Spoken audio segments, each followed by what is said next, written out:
তার মধ্যে কোনো কোনো কাজকে তুমি গুণের সাথে চিহ্নিত করবে। সুতরাং আমি গুণী না গুণী তার দায় এবং কৃতিত্ব কিন্তু তোমার।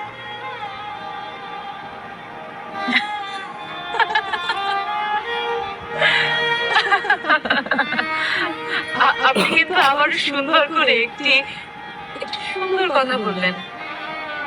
আপনি গুণী হতে যাবেন কেন? আপনি একজন গুণী মানুষ। আমার সম্পর্কে কতটুকু বা জানো তুমি? কিছু কিছু মানুষ আছে যাদের অল্প দেখে অনেক দূর জানা যায়, বোঝা যায়। আপনি তেমন একজন মানুষ।